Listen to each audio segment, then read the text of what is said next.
Hello, my name is Jessica. I'm here with Beta Virtual Assistants.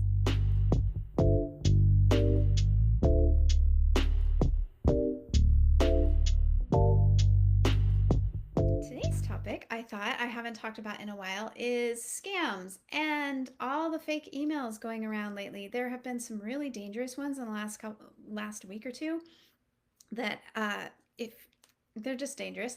So, I want to talk about that. I want to talk about how to recognize when an email is legit, how to know when you really need to take action, and all of those sorts of things that help us be safer with our crypto. Because the thing is, when you have crypto and it's living there in a digital wallet on your computer, there are lots of people who would like to help themselves to your crypto. And they do this in a couple of ways.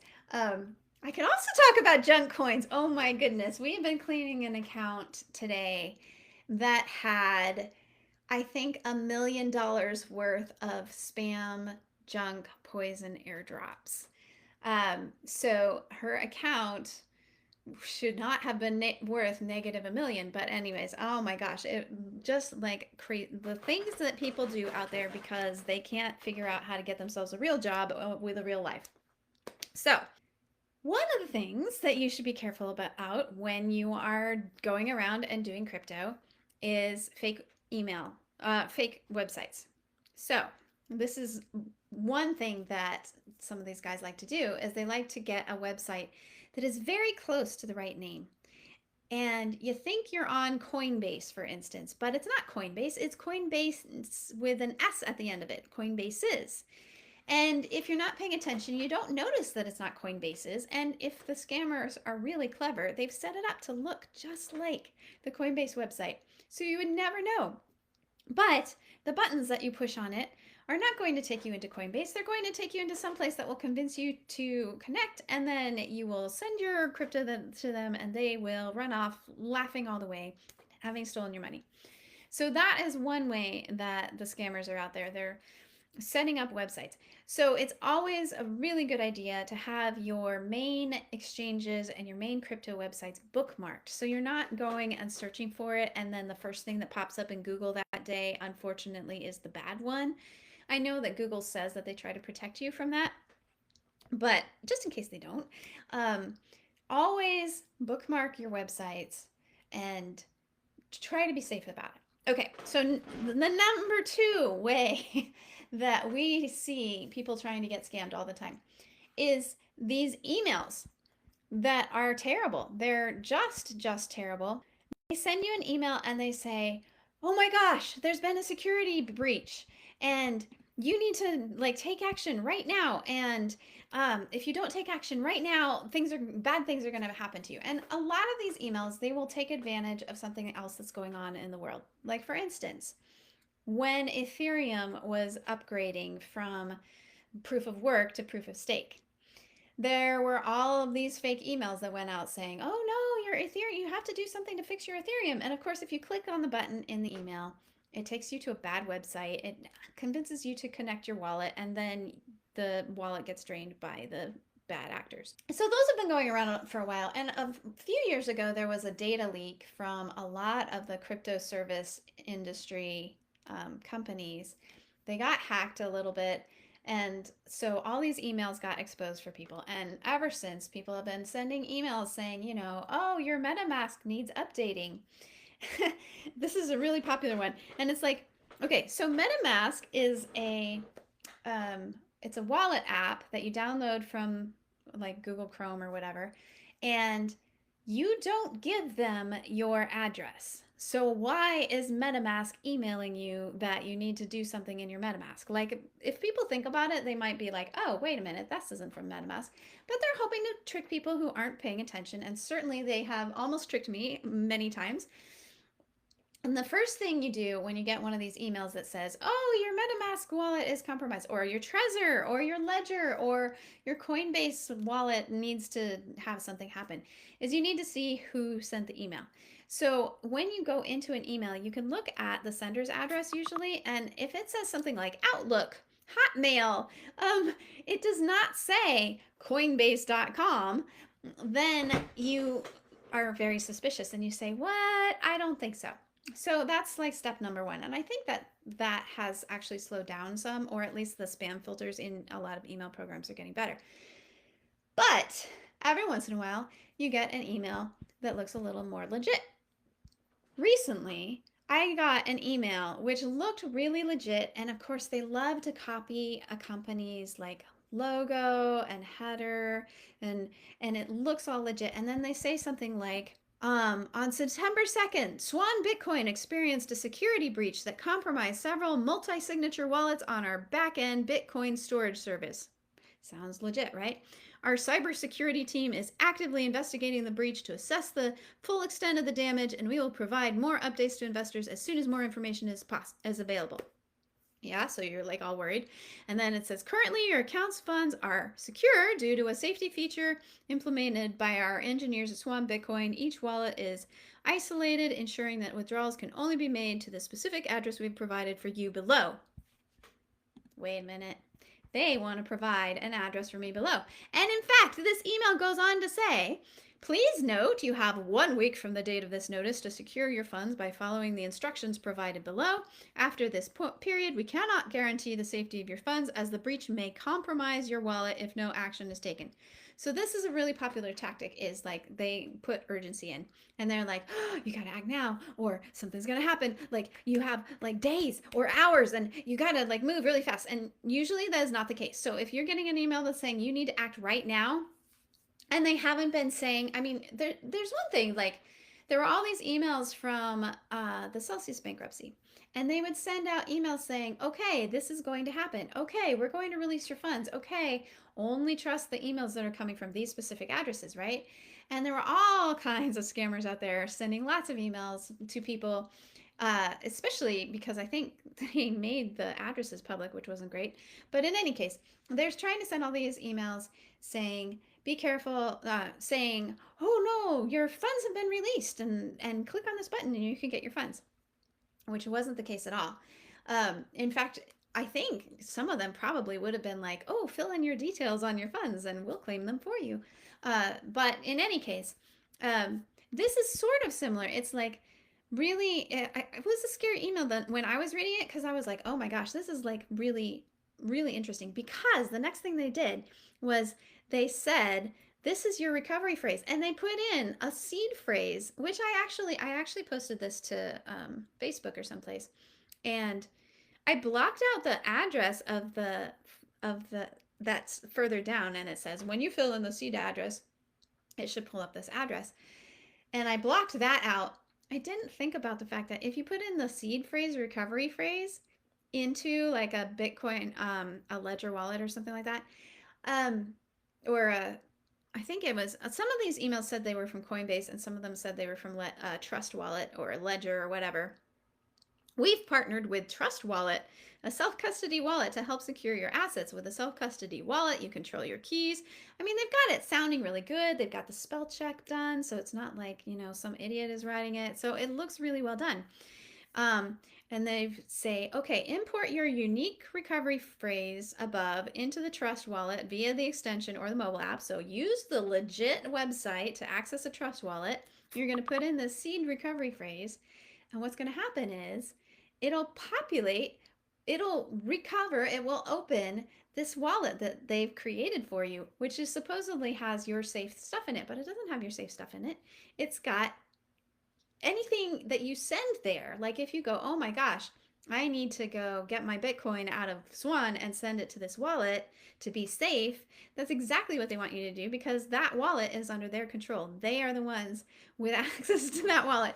And more times than not, we actually had a client once who thought he was connecting to a new wallet. Turned out he was connecting to somebody else's wallet, and he didn't realize it.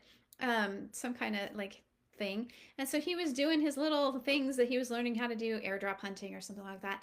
And then, the other person who noticed was like, hey, somebody sent me money. And guess what? They took the money out because they're like, yeah, this is now my money. And yeah, so that's what would happen. If you put this seed recovery phrase that they put in this email into a Trust Wallet, it'll pull up this address, and it'll be a wallet that you can interact with, that you can send things to, and that you might be able to send things out of, except for there's not going to be anything in there because they don't want you to take their stuff. They want you to send your stuff there, and then they'll take your stuff and move it somewhere else. So this email was so impressive. It was just really, really interesting. And then, like, what else I was impressed was just a few hours later, I actually got this email, and a lot of times in that particular email program that I was accessing it with, they will mark things as spam, and they'll say this seems suspicious. It's been reported by other people as a phishing attempt, things like that.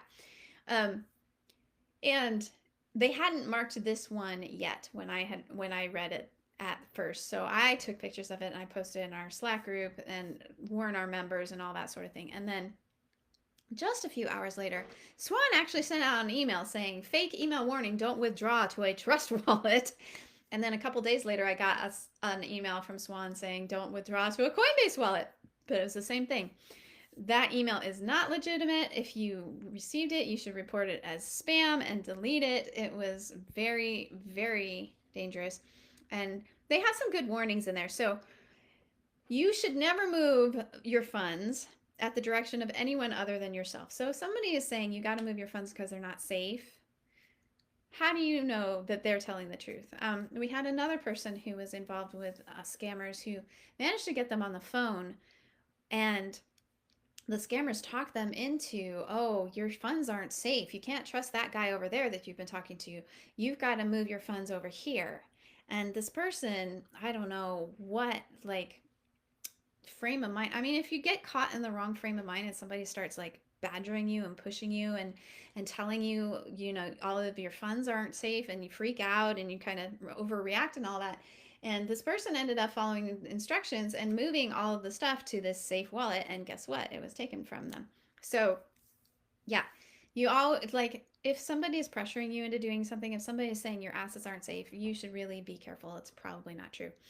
It also says never add a wallet address to your account unless you created the wallet. That is really good advice. So when you create a wallet, when you go into Trust Wallet or when you go into a MetaMask wallet and you say, I want a wallet, they say, okay, they create one there for you, and that's the address you can use. And then you need to write down your seed phrase so that you have it.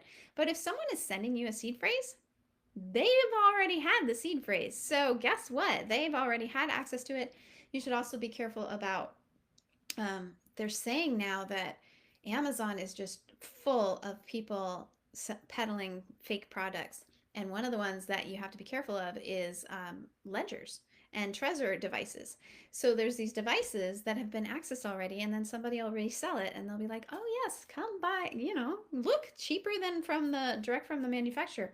But you always want to buy those things direct from the manufacturer because you don't want somebody having access to your wallet before you do, because then they can access it after you put stuff in and take all of it. So always, always, always be careful. Some other warnings, let's see. Never share any security codes received by text, email, or phone with anyone for any reason. Never share your 12 or 24 word seed phrase, because if they have it, they can take it. They can take all your crypto. Always check the email address of the sender. Like, for instance, Swan emails come from an email address ending with @swanbitcoin.com. So the way emails work is, especially if they've been, if you have the correct records in your thing, they've been verified that they are truly from that domain.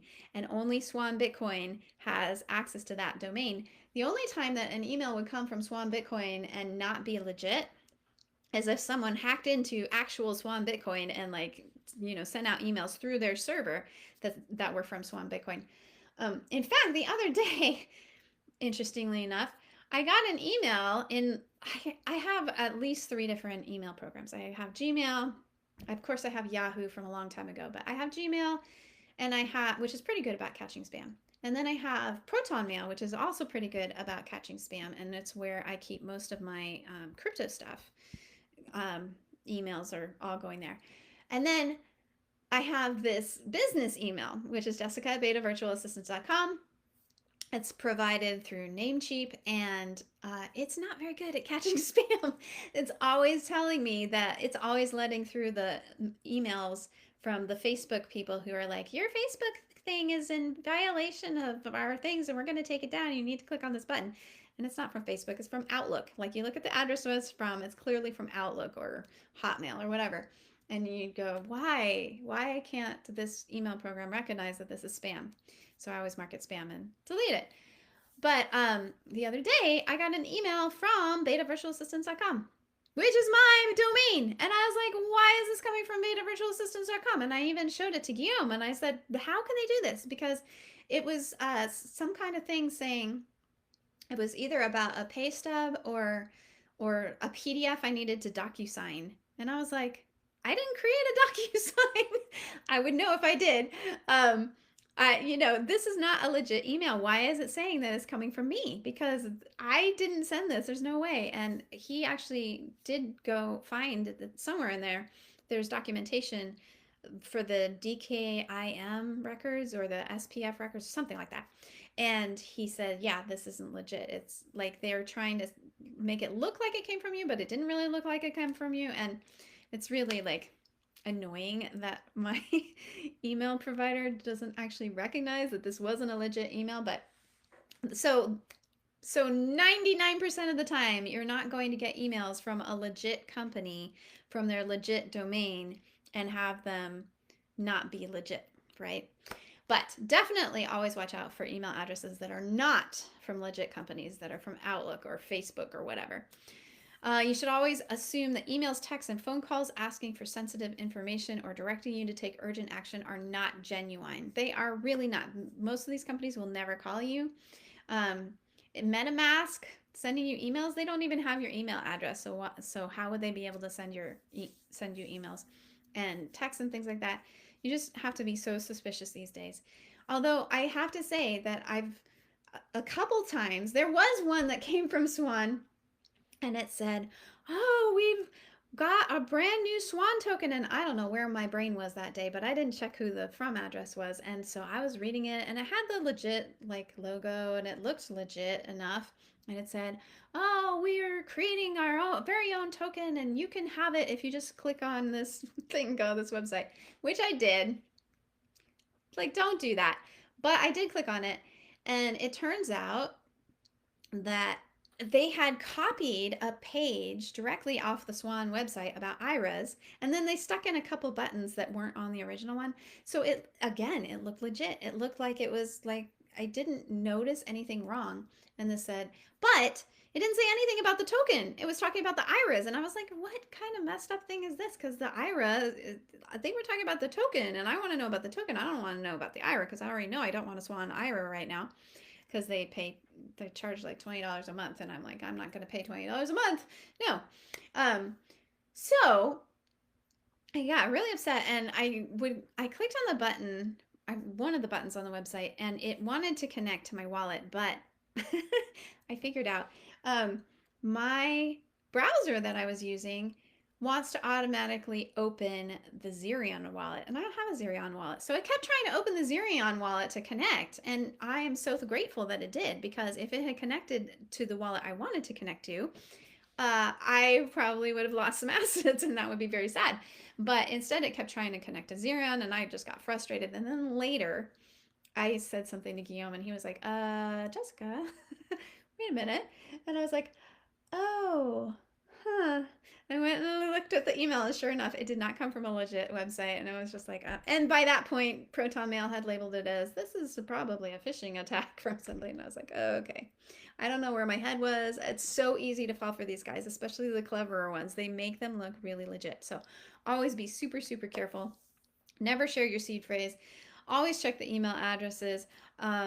Contact companies only via officially listed email addresses and phone numbers. Yeah. So they've got some really good advice, and you should definitely be really careful when you're out there trying to be safe with your crypto and not lose it. So one scam that's really popular is the fake websites. Number 2 is the email that comes that says you have to act now. Number 3, if anyone gets your phone number and tries to call you and convince you to do something, like don't fall for that. Don't ever answer the phone anymore. It's just not worth it. And then the other thing that you have to be careful with, especially is visiting websites you're not familiar with. Every once in a while, you'll hear an awful, scary tale of someone clicked on the wrong thing in a website and it set up something that led to the loss of their crypto. I think I read about once uh, an invisible window would pop up right about where your MetaMask wallet pops up. And so you go to approve a legit MetaMask transaction, but their window's in front, and you end up approving their not legit thing, and then they drain your wallet. So that, I don't know. I don't know more about that, but it scares me every time I think of it. So don't go clicking around websites and places that you don't know and aren't familiar with. It's just not as safe. So be safe.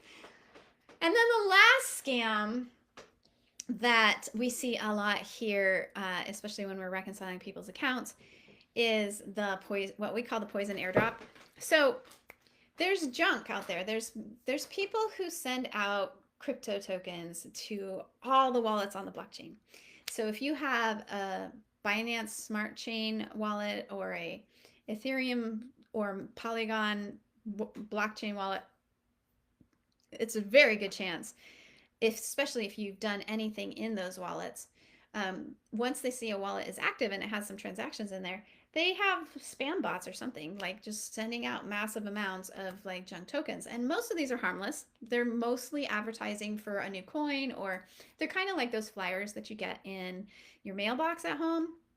We call it junk mail around here, where you open up and you get your mail and there's like a flyer for new windows and there's a pizza coupon, and there's like, they're just like companies legitimately trying to do business and they're just trying to get your attention. So they send you a junk mail flyer, or they send you a junk coin. And on some of the blockchains, they actually send the junk coin with a little note that says, check out our cool thing, claim your reward here. And a lot of times these coins will import into the tax software as claim reward, because there's only 8 letters allowed, so it'll say CLAIMREW. And you're like, yep, not legit. So first of all, there's all those coins, and those are just annoying. But there is what we call a poison airdrop, and a poison airdrop is where they somehow have a way to make it look like you withdrew money from your wallet. And they usually do this, like you send legit 5 USDT somewhere, and they have some kind of AI set up that sees that you sent 5 USDT, and they send a transaction to your wallet that somehow says that you withdrew 5 USDT. So now your wallet, if you go on the blockchain, will say minus 5 USDT, legit, with a legit logo, and then it'll say minus 5 ERC token, or maybe it'll say USDT, but it doesn't look quite right. So we have lots of ways of identifying this, and we actually teach this in the blockchain wallet challenge. But if you want to learn how to identify junk in your wallet, how to read your blockchain wallet on the blockchain, if you want to learn how to use a blockchain wallet, we're going to be talking about all that stuff in our challenge. Totally free. Come learn with us, and it'll be fun. There's some prizes that will be available for those who want to participate, and the people who participated last month got a lot out of it and said a lot of good things about it. So definitely check out that. There is a link in the comments if you want to sign up. But in the meantime, just know that these poison airdrops, they make it look like you withdrew money and you didn't really. But they want to be the last address in your account that was used, because they're hoping that you will be lazy when you send your next transaction out. Like a lot of people will send a test transaction and then they'll send a lot of money. So like maybe you send $5 to see if it gets there and you had the right address, and then you send $1,000 after that. And that's really what they're hoping for, because they're hoping that you will, instead of putting in the address again and making sure it's right and all that stuff, they're hoping, and they do copy the address as close as they can. Like they change like an L to a 1, or they change a capital B to an 8. So it's really, really similar looking. And they're hoping you won't notice, and you'll just say last address used. And then when you send your funds, you will send it to them. So we call these poison airdrops, and today we cleaned out somebody's account who had over $1 million worth of USDT withdrawals, which were not USDT withdrawals. They were actually these poison airdrops. Like They just kept sending them and sending them and sending them. It was ridiculous. It was like, I've never seen such an account. Like, there was so many of these transactions that added up to over $1 million if they were legit, which they were not. Anyways, that is the sort of thing that we help people with when they are getting their taxes cleaned up. And if you want to learn how to do that, definitely come talk to me. Send me a message at Jessica Beta Virtual Assistants, or come to our challenge next week and say hi there. And other than that, that's probably enough about junk and being safe. So I will sign off for now and see you later. Bye. I truly believe that knowledge is power when it comes to crypto. If you agree, share this video with someone who could learn from it, and we'll see you in the next one.